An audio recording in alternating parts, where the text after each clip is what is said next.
Upang Hilonggo. Ayun, magandang araw po sa lahat nating mga kababayan, Luzon, Visayas at Mindanao. So ito na naman po mga kababayan, meron na naman pong banat yung mga didilis ngayon. Mga kababayan, ayon po sa kanila mga kababayan, kapag nawala na daw ang Duterte sa politiko, lulubog na daw ang Pilipinas. Nako, sila nga nagpalubog ng Pilipinas. Diba? Magkano ang inutang ho nila mga kababayan na iniwan kay PBBM? Ha? 12.79 trillion ang utang na iniwan ni Duterte kay PBBM. Sasabihin nyo, hindi sila ang magpapalubog ng Pilipinas. Sila nga ang utang ng utang tapos hindi nagbabayad ng utang ng Pilipinas. Oh. Mga kababayan, biruin nyo, 12.79 trillion po ang inutang ni Duterte. Hindi pa balubog ang Pilipinas dyan? Sabi pa daw nito mga kababayan, kawawa tayo dahil naubos na ang pera natin. May utang na si BBM na $1 trillion sa ibang bansa. Hoy, tulog ka ba talaga? Ha? Biruin nyo, 12.79 trillion ang utang na iniwan ni Duterte kay PBBM. Paano nilubog ni PBBM sa utang yung Pilipinas? Ha? Noong naupo si PBBM, wala pang ang budget na iniwan si Duterte. Ubos lahat yung pera eh. Pero si Pinoy nag-iwan din ng pera nung panahon ni Duterte. Diba? Bago ma-end si Pinoy, may pera na iniwan kay Duterte. Si Duterte, anong iniwan kay PBBM? Utang. Ha? Na hanggang ngayon ay binabayaran ni PBBM. Taon-taon ho, nagbabayad si PBBM ng utang, mga kababayan. Taon-taon yan, nagbabayad si PBBM. At alam nyo po ba, interest lang, no? Mga kababayan, kasi ang laki ng utang ni Duterte noon. Interest lang ang nababayaran ni PBBM. Tapos sasabihin noon ng mga didilis, ano daw, binabaliktad daw si Duterte. Anong binabaliktad? Tingnan niyo yan. Ayan. Nakikita nyo yung kay Pinoy sa taas, ang kay Duterte yung sa baba, kung ilang trilyon yung iniwan niyang utang kay PBBM, mga kababayan. Tapos sasabihin nyo, nilulubog ni PBBM sa utang ang Pilipinas. Ha? Sino ba talaga ang naglubog sa utang? Ha? Kung hindi dahil kay PBBM, baka mga kababayan, umabot na ng 20 trillion yung utang na yan. Kung siguro, kung sila pa yung nakaupo dyan. Pero dahil kay PBBM, mga kababayan, no, kumikita ang Pilipinas, kaya nakakapagbayad po ng utang si PBBM. Dahil yan sa pagpasok ng mga investors dito sa bansa. Dahil din yan, naging pangalawa tayo mga kababayan, sa ASEAN, sa pinakamataas na ekonomiya sa ASEAN. Pangalawa tayo sa Vietnam. Malapit na tayong maabot yung bit ng mga kababayan. Kaya si PBBM, todo talagang focus ngayon, no, sa pagpasok ng mga investment dito sa bansa. At saka hindi lang yan, ang investment na yan, ayan ay malaking bagay din para sa atin. Kasi trabaho yan. Kikreate ng trabaho yan para sa ating mga Pilipino. Yun ho hindi alam ng mga didiles. Kasi ang gusto ho nila mga kababayan, focus lang si China. Ang China ba, tutulong ba sa atin yan? Alam naman ng China na tayo ay number 1 na kalaban niya diyan sa West Philippine Sea. Sa tingin nyo, papayag ba yung China na umunlad ang bansa natin? Lumakas ang bansa natin? Hindi. Hindi papayag yung China diyan, mga kababayan. Kaya tama lang ang ginagawa ni PBBM na kinakausap ang mga kalyadong bansa, ang mga mayayaman na bansa, na makakatulong para sa bansa natin. Yun ho ang hindi alam kasi ng amo nyo. Kaya nagagalit kayo kasi hindi nila alam yan. Diba? Kayong mga didilis lang naman po ang ayaw sa ginagawa ni PBBM dito sa bansa. Hindi yun nakikita yung mga magagandang nagagawa ni PBBM. Hindi ko talaga lubos maisip kung bakit ho ganyan kayong mag-isip. Diba? At alam nyo po sa lahat natin mga kababayan na sabi ho ng mga didilis, ginigipit daw ni PBBM si Vice President Sara Duterte. Gusto patalsikin ni PBBM. Mga kababayan, bakit naman patatalsikin ni PBBM si Vice President Sara Duterte? Ano yun? Si PBBM bababa? para sa pwesto ni Vice President Sara Duterte? Ganun ba yun? Hindi na ho bababa si PBBM para lang dun sa Vice Presidente dahil siya ang presidente. Pero ang VP natin, kapag ka napatalsik si PBBM, sino ang papalit? Di ba? Ang VP? O sino ngayon ang may masamang balak sa kanila? Ha? Kaya todo paninira kayo kay PBBM, no? Ha? Kasi, siyempre, mga kababayan, gusto kasi nila hawakan ng Marcos. Kaso lang, hindi nila nagawa. Hindi nila nahawakan. Kala nila kaya nilang i-handle si PBBM o kaya nilang hawakan sa liig. Eh, Marcos yan eh. Kaya nyo ba yan? May history yan kayo, 2016 lang. Oh. Oh, ito pa guys. Tingnan nyo to. Umamin na si Senador Bato de la Rosa, mga kababayan. Oh, yan. Umamin na si Bato. Oh, mga didiles. Ano na? Oh, ito, mga kababayan, sabi ni Bato, kapag kami ni Senador Bongo ay hindi na manalo sa next year, wala nang haharang sa impeachment ni VP Sara Duterte. Oh, ibig sabihin no, mga kababayan, nandyan ho sila sa Senado para protektahan ho ang mga Duterte. Para protektahan si VP. Kahit alam nilang may mali, poprotektahan pa rin nila. Kasi hindi naman yan maghahain ng mga impeachment yung ibang kababayan natin kung walang ginawang mali. Ang VP natin, may batas tayo na dapat sundin. Kung ano man ang naging desisyon ng batas, dapat respetuhin yan. Lalo-lalo na ni Senador Bato de la Rosa na siya ay isa din sa mga nagpapatupad ng batas. Oy, Senador, mukhang nakakalimutan mo ata. Taong bayan po ang nagloklok sa inyo, hindi ho ang Duterte. Binoto ho kayo ng taong bayan.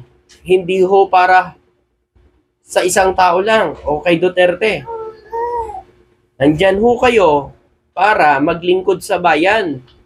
Hindi para po sa mga Duterte lang. Tandaan po ninyo, niloklok po kayo ng taong bayan dyan. Ha?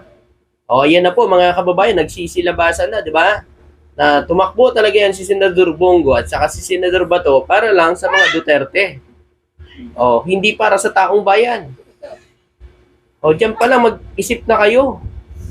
O, paano na tayo mga Pilipino yan kung gano'n na lang ho lagi ang gagawin ho ng mga senador natin? Kaya buti na lang talaga si PBBM ang nanalong presidente.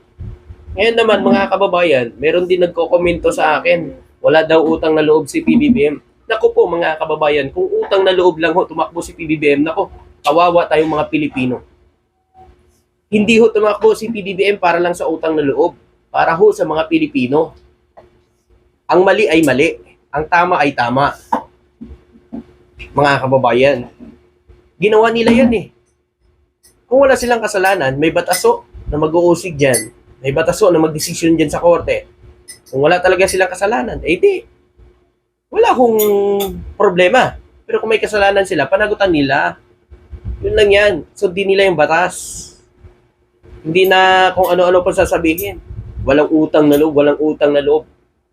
Ako mga kababayan, kung ganun lang ho, ang tinakbo ni PBBM, paano pa tayong mga Pilipino niyan? Paano tayong mga mahihirap na Pilipino? Kung utang na loob lang ho, no? Ang basihan diyan sa pagtakbo ng mga politiko ngayon. Hindi kawawa tayo, no, mga kababayan, ano? So ito pa guys, meron pang isa sa mga didilis na naman na nag-comment. Yan. Kinuha ko lang mga caption nila mga kababayan, ano? Sabi daw niya, kapag si Sara Duterte na ang presidente ng Pilipinas, uwi na ako ng Pinas at mag for good. Ayan. Okay lang po. Sana wag na kayo umuwi para hindi na kayo madagdagan dito ng mga 80-80 dito sa Pilipinas. Wala ko kami pakialam. Kung hindi ho kayo uwi, hindi kayo kalaking kawalan. Diyan ka na lang kung saan ka man ngayon. Dahil hindi na ho mananalo yung sinasabi nyo.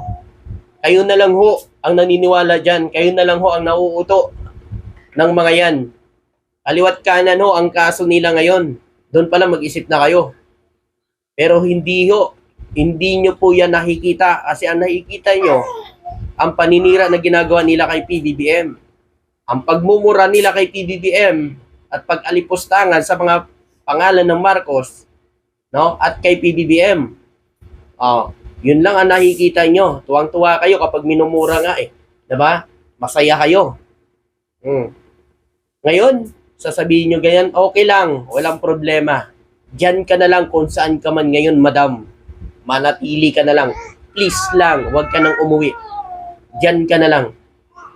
Yan lang mapapayo ko sa'yo. Kasi, hindi na ho mananalo yung sinasabi nyo. Hindi mo na kailangan siraan. Dahil sila mismo, sirang-sira na sa taong bayan. Ha? At ito pa, mga kababayan, ayan, kung nakikita nyo yan, planong pagpapatalsik kay PBBM sa pwesto, kasabwat pala ang China. Kaya si Sara Duterte ay ganun na lang sa desperada na maging presidente ng Pinas pag masakop na ng China ang Pilipinas. Naku po mga kababayan. Ito caption lang yan, binasa ko lang po mga kababayan. Pero posible po na may nangingialam po ang China dito, no? Sa lahat nating mga kababayan. Kasi meron nga tayo nabalitaan, meron mo ibinulgar si Senador JB Ejercito na merong mga vlogger na binabayaran ho ng China, no? Sa side ng mga Duterte. 'Di ba? Meron daw binabayaran ng mga vlogger ang China dito sa Pilipinas. Pero inyong mga kababayan, kahit mali na ho ang ginagawa ng China dyan sa West Philippine Sea, pinagtatanggol pa nga nila eh. Kala mo naman nakatira sa China eh. Para mo doon naninirahan. Pero inyo po, hinaharas na putulan ng daliri ang kababayan natin. Parang ipinagtatanggol pa ho nila ang China. Mga kababayan. Hindi nga ata sila masaya mga kababayan na ipinaglalaban nun ni PBBM dyan ang ating karapatan sa West Philippine Sea na atin yan. Ang gusto nila, pabayaan na lang. Tulad ng ginawa ko ng past administrasyon. Majijitski sa West Philippine Sea. Ipinagkasundo lang pala. O gawin na lang province of China ang Pilipinas. Diba? Public yun. Nasa balita yun. Mga didilis. Hindi tayo gumagawa-gawa lang ng issue o paninira. Totoo yun. Ang sinabi ni Duterte, na gawin nyo na lang province of China ang Pilipinas. Oh. May ano yun. May video yun. Hindi tayo gumagawa-gawa lang ng kwento katulad nyo na mahilig gumawa ng kwento. Kaya dito mga kababayan, may tendency po talaga na may kinalaman po ang China dito sa pagpapatalsik talaga kay PBBM. Diba? Kasi si PBBM lang talagang matapang niyang pinaninindigan ang ating mga teritoryo. No, dyan sa West Philippine Sea, hindi ho tayo makakipaggera. Ang nais lang ni PBBM, higiit natin ang karapatan natin. Hindi naman ho yan makikipaggera ang China. Biruin nyo ho ang China mga kababayan. Bagsak ang ekonomiya nila. Hindi ho yan makikipaggera sa atin. Biruin nyo ang ibang bansa nga Yung mga kalapit niyang bansa, India. O nagkaanuhan din sila mga kababayan, nakikipaggera ba siya? Sa Taiwan. Oh. Kasi ang gusto ng China, paninindak lang ho. Pag nasinda ka, wala na. Kuha na nila yung teritoryo mo. Buti na lang talaga si PBB mga kababayan, kahit anong paninindak nila, ay hindi talaga titigil na igit ang karapatan natin dyan sa West Philippine Sea. Hindi ho tayo makikipaggera dyan. Ang nais lang ho ng ating Pangulo na igit ang karapatan natin sa West Philippine Sea. Saka sa mga didilis dyan, yung hinahanap yung confidential fund ni BBBM, hanapin nyo rin po yung 13.46 na confidential fund ni Duterte. Nakita nyo ba yung kung gaano kalaki? Ang kay PBBM, 4.5 billion lang. Ang kay Duterte naman ay 13.46 billion. Tapos sasabihin nun ng mga didilis, binabalik daw sa mga Duterte. Kita naman ang ebidensya Diba? Report ng kuha yun. Hindi nyo pwede baliin yun. Ebidensya yun. May ebidensya. Diba? At saka yung kay PBBM, nakikita natin kung saan niya dinala ang confidential fund na ginamit niya. Yung kay Duterte kaya, saan napunta yun, mga didiles? Diba? Alam nyo, buwabalik sa inyo Diba? Kumbaga yung karma, bumabalik agad sa inyo. Gagawan nyo ng issue si PBBM ngayon, kalaunan, babalik ko ang karma sa inyo. 'Di ba? So yun po, maraming salamat po at magandang araw po sa inyo lahat. God bless. Thank you po. Yun na pa.